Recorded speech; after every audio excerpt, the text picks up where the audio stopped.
तो बच्चों हम शुरुआत करते हैं नए चैप्टर के साथ जो जेनेटिक्स का है। चैप्टर का नेम है हेरिडिटी एंड इवोल्यूशन।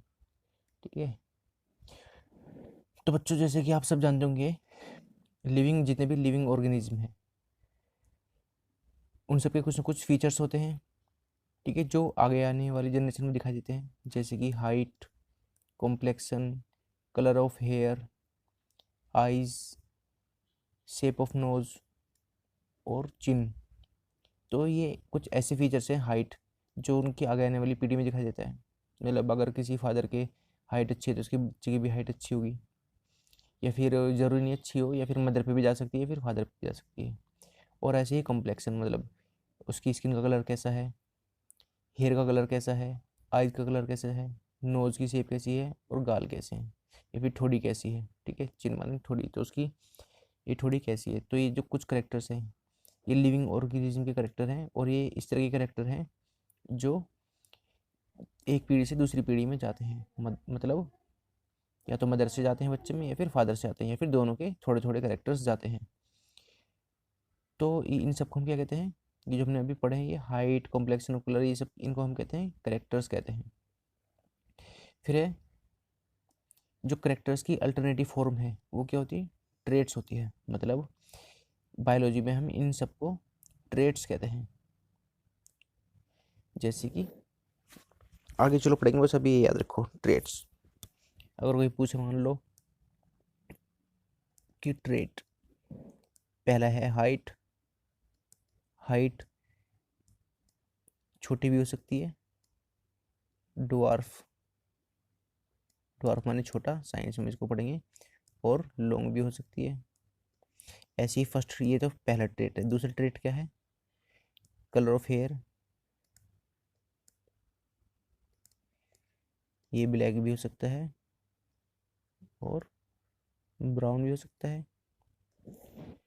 तो ये हम क्या कहते हैं, ट्रेट्स कहते हैं इनको।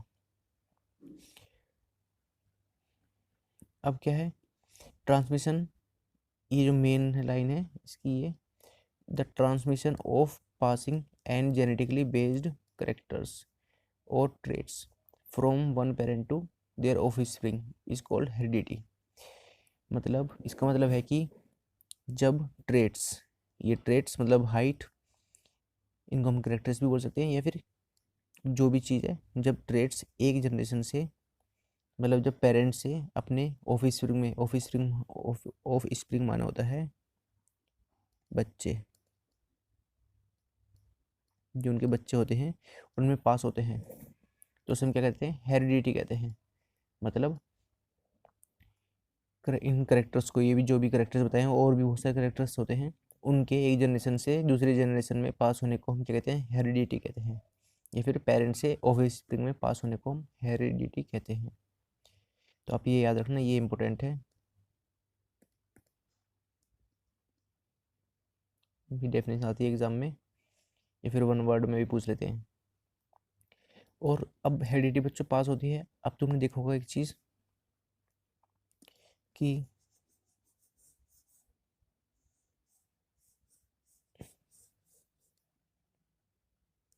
अब तुम सबने एक चीज़ देखोगी कि अगर किसी पेरेंट्स हैं दो, अगर मतलब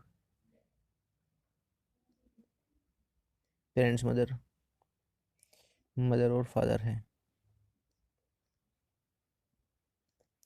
उनके क्या हो गए, बच्चे हुए,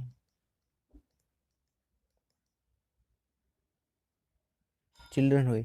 तो बच्चों चिल्ड्रन जो होते हैं वो एकदम सेम टू सेम तो होते नहीं है,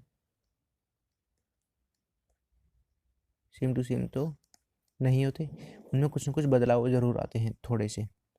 तो उन्हीं को हम क्या कहते हैं, सम चेंजेस अकर्स, उनमें कुछ चेंजेस आते हैं। ठीक है, ये अपने माँ के, ना तो माँ के जैसे दिखते हैं ना ही फादर के जैसे दिखते हैं, तो उनमें कुछ कुछ चेंज आते हैं, तो उन्हीं को हम क्या कहते हैं, उनको हम कहते हैं वेरिएशंस।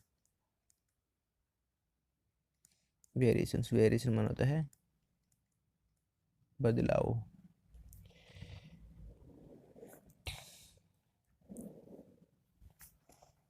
अब ये दोनों कहाँ पर हेल्प करते हैं हमारे, वेरिएशन और हेरिडिटी, ये हमारे काम करते हैं एक नई स्पीसीज बनने में। ये दोनों वेरिएशन और इसको कर देता हूँ,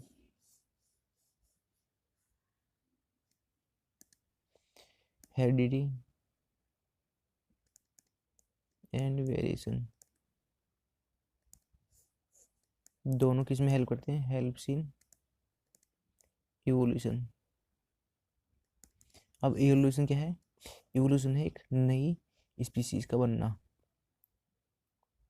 इसके बारे में भी हम आगे पढ़ेंगे, इवोल्यूशन क्या होता है अच्छी डिटेल में, पूरी डिटेल में। अब देखते हैं, और जो ये जो इवोल्यूशन होती है या फिर ये जो वेरिएशन होते हैं, ये किस में आते हैं, वेरिएशन आते हैं, वेरिएशन अगर only in variations occurs only by sexual reproduction, केवल सेक्सुअल रिप्रोडक्शन से ही होते हैं ये।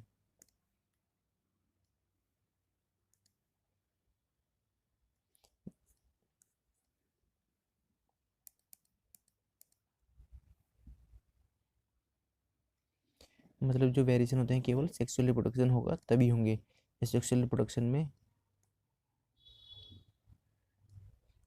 रिप्रोडक्शन में नहीं होंगे। तो ये बात समझ में आई। अब देखते हैं आगे, आपको यहाँ पर क्या याद करना है, एक तो वेरिएशन याद करने हैं ये कि अकरेंस ऑफ स्मॉल डिफरेंस और changes among the individuals of a species is called variation. मतलब छोटे छोटे जो डिफरेंस होते हैं किसमें, इंडिविजुअल में, मतलब लोगों में होते हैं, किसी एक स्पीसीज के जो लोगों में कोई डिफरेंस होते हैं छोटे छोटे, उन्हें हम क्या कहते हैं, वेरिएशंस कहते हैं। मैंने आपको समझा ही दिया, कुछ चेंजेस होते हैं जब, मतलब अगर बच्चे में कुछ डिफरेंस आ रहा है अपने माता पिता से, तो उसे हम कहेंगे वेरिएशन कहेंगे। या फिर किसी, कोई कुत्ता है, बिल्ली है, या फिर गाय भैंस है, और अगर उनमें कोई डिफरेंस आ रहा है उनके बच्चों में, तो उसे भी हम क्या कहेंगे, वेरिएशन कहेंगे। तो इन्हीं वजह से एक नई जाति मिलती है हमें, एक नई, एक उनकी वजह से क्या होती है कि हमें इवोल्यूशन होती है। अब आगे पे देखते हैं इसको।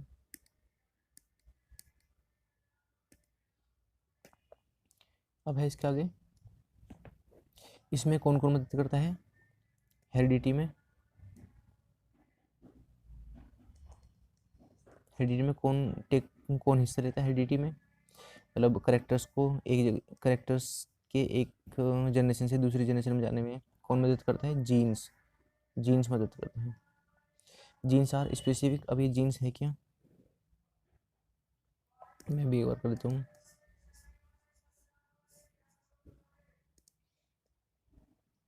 जीन्स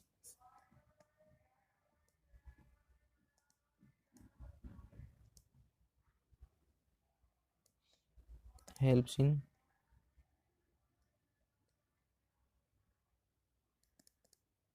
ट्रांसमिशन ऑफ करेक्टर्स, मतलब हेरिडिटी में।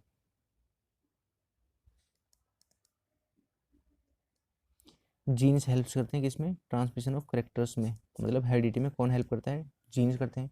अब ये जीन्स क्या है, जीन्स होते हैं, ये छोटा एक स्पेसिफिक पार्ट होता है, जैसे बच्चों, मतलब ये फंक्शनल यूनिट होती है। यहाँ लिखो, देख लो यहाँ पर, genes are specific part of a chromosome और डिऑक्सीराइबोन्यूक्लियोसोम, डिऑक्सीराइबोन्यूक्लिक एसिड, डीएनए का, मतलब डीएनए का एक स्पेसिफिक पार्ट होता है, फंक्शनल पार्ट होता है जो फंक्शन करता है। डीएनए तो बहुत बड़ा होता है, ऐसे ही मान लो ये क्या है हमारा, डीएनए है। अब इसके एक छोटे छोटे पार्ट हैं, एक मैं आपको बता देता हूँ, ये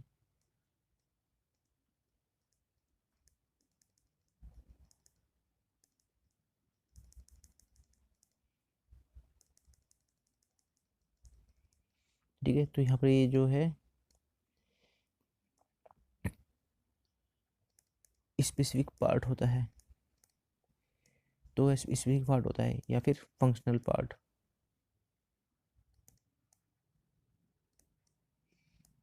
ऑफ डीएनए,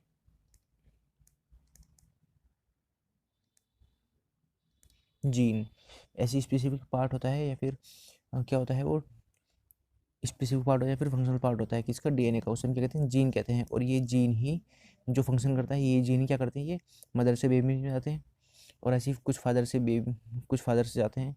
तो क्या होता है, वो जीन आपस में मिक्स होकर एक नया कैरेक्टर देते हैं।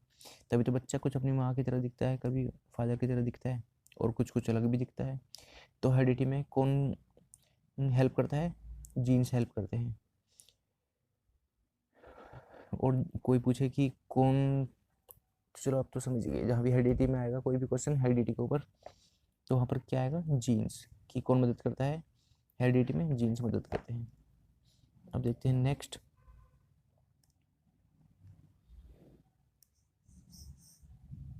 आप यहाँ पर वीडियो को रोक कर देख सकते हैं। वैसे आपको यहाँ पर कोई चित्र बनाने के लिए अभी नहीं आएगा, जब आएगा तो हम बता देंगे। अब क्या है, every gene has two alternative forms of a character. हर जीन की क्या होती है बच्चों, दो फॉर्म्स होती हैं। मैं भी ये समझाऊंगा कि ये दो फॉर्म कैसे होती हैं। Each of which produce a different allelic effect in an organism. The alternative form of allele, the alternative form are called alleles. In, चलो अब देखते हैं, मैं थोड़ा समझा देता हूँ आपको, छोड़ो। मान लो ये क्या है, जीन है, एक जीन है, ये जीन किस चीज़ का है, हाइट, जीन ऑफ हाइट, ये हाइट का जीन है। अब हाइट तो कैसी हो सकती है, शॉर्ट भी हो सकती है ना, और लॉन्ग भी हो सकती है। तो इस हाइट की दो फॉर्म होगी ना, मतलब इस जीन की कितनी फॉर्म होगी, दो फॉर्म होगी, एक तो इसके लिए शॉर्ट के लिए, एक लॉन्ग के लिए। तो ये क्या हो गई, ये हो गए टू एलील्स। ठीक है, समझ गए, ये कहा है कि हर जीन की कितनी फॉर्म होती हैं, दो फॉर्म होती हैं, उनको हम क्या कहते हैं, एलील्स कहते हैं। बस ये याद रखना है। इसको हम शॉर्ट को हम क्या कहते हैं, इसको हम डवार्फ भी कह देते हैं, और इसको हम टोल भी कहेंगे, इसको हम टोल कहेंगे, इसको हम डवार्फ कहेंगे बायोलॉजी में, साइंस। तो देखते हैं अब बच्चों, इनमें से अच्छा कौन है, इनमें से अच्छा है लॉन्ग। तो लॉन्ग को हम कहेंगे डोमिनेंट, डोमिनेंट एलील। और इसे हम कहेंगे इसको रिसेसिव एलील। इसका मतलब है कि जो डोमिनेंट है वो हमेशा इसके ऊपर भारी रहेगा, जो चीज़ भारी रहेगी, मतलब जो चीज़ अपना अपने आप को ज़्यादा दिखाएगी, उसे हम क्या कहेंगे, उसे हम कहेंगे डोमिनेंट एलील, और इसको हम रिसेसिव एलील। तो समझ गए आप, और जो समझ में ना आया हो तो आप मुझे बताना, फिर मैं और अच्छे से समझाऊंगा, कुछ कुछ नए तरीके ढूंढूंगा। आगे चलते हैं, चलो थोड़ा पीछे देख लेते हैं वापस। अभी मैंने आपको जो समझाया है हाइट, अब हाइट को बच्चों किसे दिखाएंगे, मान लो टी से दिखाएंगे।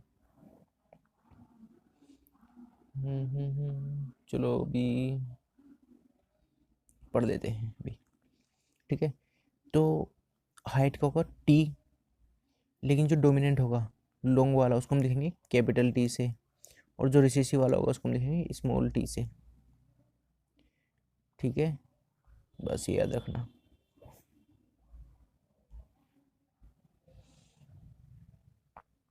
देखते हैं आगे क्या लिखा हुआ है। ये लिखा है genetic constitution of an organism is called its genotype. बच्चों अभी हमने क्या पढ़ा था, अभी हमने जीन के बारे में पढ़ा था, जीन। तो हाइट का जीन हम कैसे दिखाया था, टी से, बड़े टी से और छोटे टी से। तो ये हो गया जीन, तो इसी को हम कहते हैं जीनो, इसको हम कहेंगे जीनोटाइप। ठीक है, जीनोटाइप मतलब अगर हम जीन की फॉर्म लिखते हैं, जीन का सिंबल, ये भी थोड़ा सा मैं बताता हूँ दोबारा।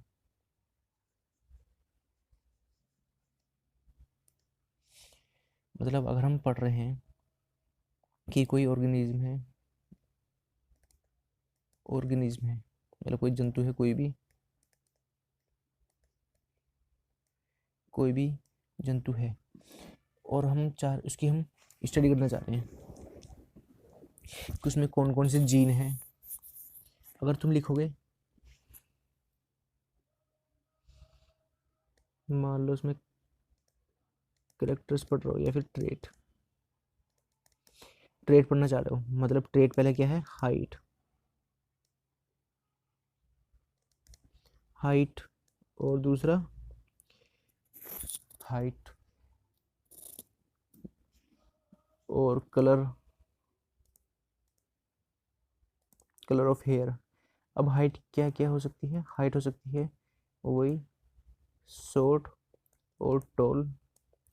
तो ये जो हमने लिख कर पढ़े हैं इंग्लिश में, ये हमने इनकी वो पढ़ लिए, क्या कहते हैं, करेक्टर्स पढ़ लिए कि ये कैसे हो सकता है, छोटा हो सकता है फिर बड़ा हो सकता है। तो इनको हम क्या कहते हैं, इनको हम कहते हैं फिनोटाइपिक करेक्टर, फिनोटाइप। फिनोटाइप मतलब जो हमें देख सकते हैं,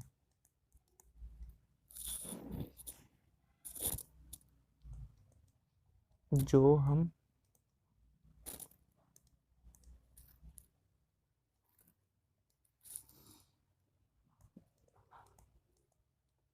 जो हम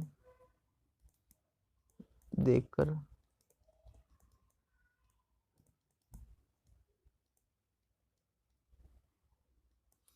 जो हम देखकर बता सकते हैं उन्हें हम क्या कहते हैं, फिनोटाइप कहते हैं।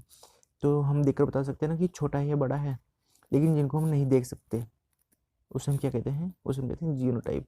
जीन को तो आप दे नहीं सकते, कैसे देख सकते हो आप जीन, इसको जीन को, हम जीन को देख सकते हैं माइक्रोस्कोप से। तो जीनोटाइप हम कहते हैं जो हम देख नहीं सकते। ऐसे तो हम क्या कहेंगे, ये शॉर्ट के लिए क्या है, स्मॉल टी और स्मॉल टी, और हम जीन को हमेशा पेयर में ही लिखते हैं किसी का जीनोटाइप। स्मॉल टी ये किसके लिए, शॉर्ट के लिए है, और टोल के लिए क्या होगा, कैपिटल टी, कैपिटल टी। अगर समझ में आप सबको, स्मॉल टी और कैपिटल कैपिटल टी। जीन को आप हमेशा पेयर में ही लिखोगे, सिंगल नहीं लिखोगे, ठीक है।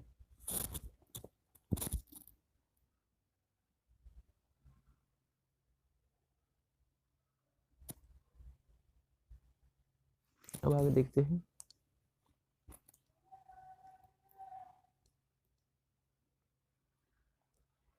शुरू करते हैं।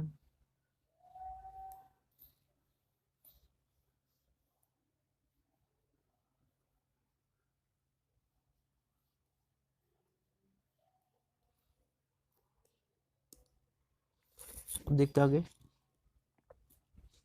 अब मान लो एक कोई पेरेंट्स है, वैन टू पेरेंट। अब पेरेंट बच्चों जरूरी नहीं है हमारे, ये आपके पेरेंट ही हो मेल, इसके मतलब इंसान के ही कोई भी हो सकता है, पेड़ पौधे भी हो सकते हैं। क्योंकि जब एक पेड़ होता है बड़ा, उसमें जब कोई छोटा है उसमें बीज निकलते हैं, फिर बीज से क्या होता है, नया पौधा होता है। तो यहाँ पर पेरेंट क्या हो गया, प्यारा वाला पौधा हो गया, ठीक है। मान लो ये कोई पौधा है हमारे पास,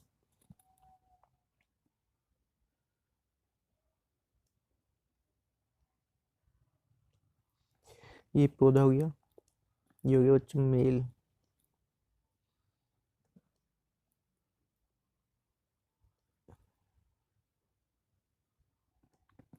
ये हो गया फीमेल। तो जब इनकी, जब इसका पोलन ग्रेन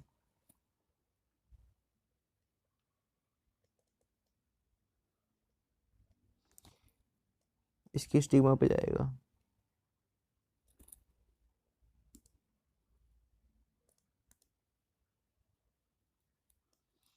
जब पोलन ग्रेन इसकी स्टिग्मा पर जाएगा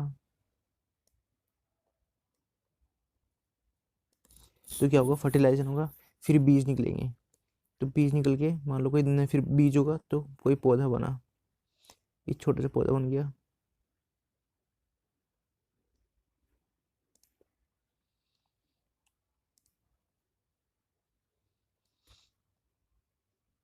ये नया क्या बना, एक पौधा बना। तो यहाँ पर क्या हो गई, पेरेंट ये हो गए और ये हो गया, चलो देखते हैं, ये हो गए पेरेंट्स। अब यहाँ से इनसे कोई एक नई नया पौधा निकला है, इनके दोनों के मेटिंग उससे होने से, फर्टिलाइजेशन होने से, तो यहाँ पर एक नया पौधा बना है। तो इसको हम क्या कहेंगे, ये होगी F1 जनरेशन, ये होगी F1 जनरेशन हो गई। और ये चीज़ ही हम, अगर अब क्या हो, अब यहाँ इससे दो पौधे हुए, मान लो अभी अब इसकी मीटिंग किसी दूसरे पौधे से हुई है, ये बड़ा हो गया, ये वाला पौधा बड़ा हो गया। अब इसका पोलन ग्रेन निकल के दूसरे के स्टिग्मा पर गया है। फिर दोबारा से एक बेबी होगा, मतलब एक और छोटा पौधा होगा, यहाँ पर छोटा एक और पौधा हुआ है।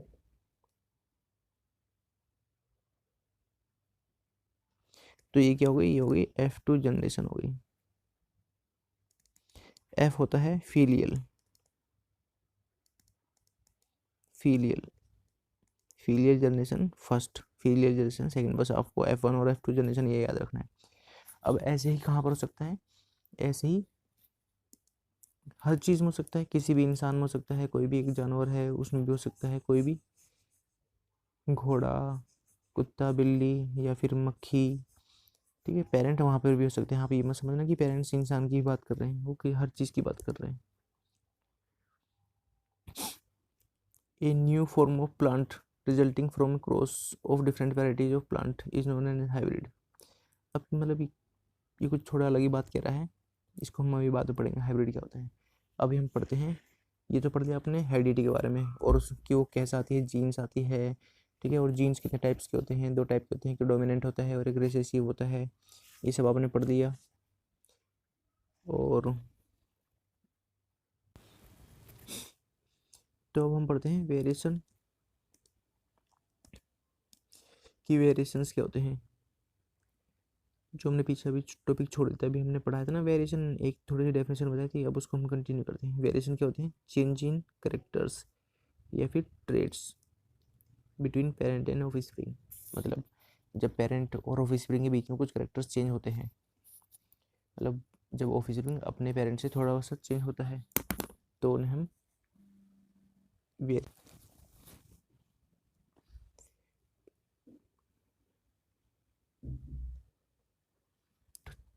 तो चेंज इन करेक्टर्स या फिर traits between parent and offspring, उन्हें हम क्या कहते हैं, वेरिएशंस कहते हैं।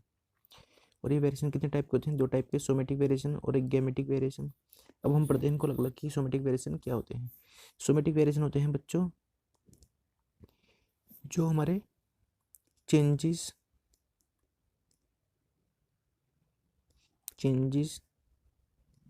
टेक्स प्लेस इन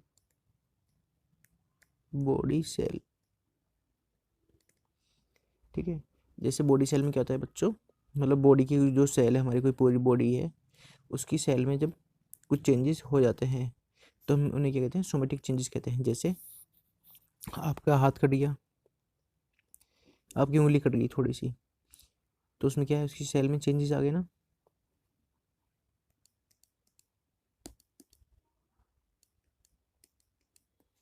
जैसे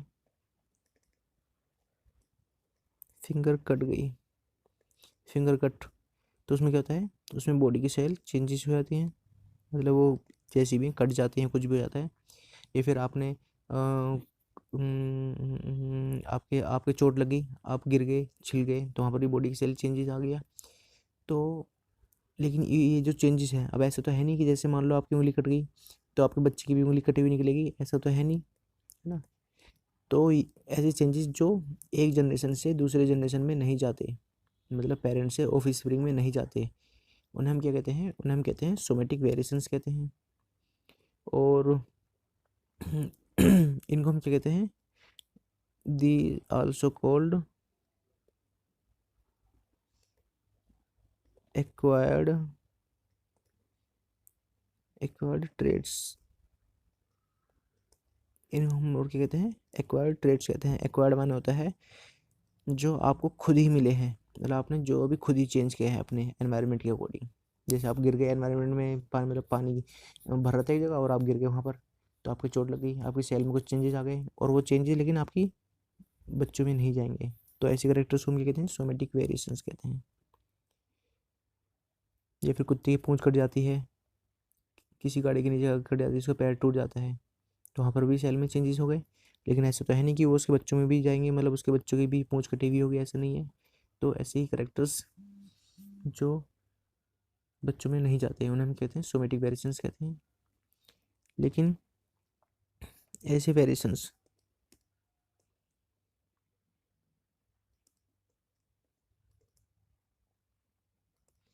लेकिन ऐसे वेरिएशन जो अपने जो पेरेंट्स से ऑफिस में जाते हैं उन्हें हम कहते हैं गैमेटिक वेरिएशंस। और ये कहाँ पर होते हैं? ये होते हैं बच्चों टेक्स प्लेस इन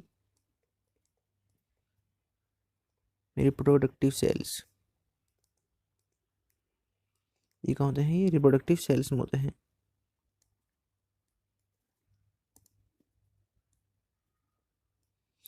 ये रिप्रोडक्टिव सेल्स में होते हैं, या फिर इनको हम कहते हैं और गैमेट्स। इनको हम गैमेट्स में मतलब स्पर्म में होते हैं, स्पर्म में जो डीएनए होता है उसमें होते हैं, तो ये वहाँ पर होते हैं। और ये कैरेक्टर्स ही एक जनरेशन से दूसरी जनरेशन में जाते हैं। अब जैसे एग्जांपल ह्यूमन का कलर है, ह्यूमन किस चल गया, उसकी हाइट हो गई या फिर उसका स्किन का कलर हो गया। मतलब अगर माता पिता दोनों गोरे हैं तो बच्चे भी गोरा हो सकता है ना, या फिर वो अपने दादा पे भी जा सकता है, लेकिन अपने माता पिता भी ज़्यादा जाता है। मतलब अगर बच्चा उसके माता पिता गोरे हैं तो बच्चा भी गोरा होगा, या फिर अगर पिता की हाइट लंबी है तो बच्चे की भी हाइट लंबी हो सकती है, नहीं तो अपनी माँ के ऊपर भी जा सकती है। तो ये ठीक है, ये आपको दोनों याद करने हैं, ये इम्पोर्टेंट है। तो बच्चों आज इसको हम यहीं पर एंड करते हैं। आगे का टॉपिक हम नेक्स्ट क्लास में बताएंगे। इसमें जो चीज़ आपको समझ में नहीं आई होगी वो आप मुझे कमेंट में बता देना, या फिर कैसे भी बता देना, मैसेज कर देना व्हाट्सएप पर, तो आप मुझे वहाँ पर भी बता सकते हो। ठीक है, थैंक यू।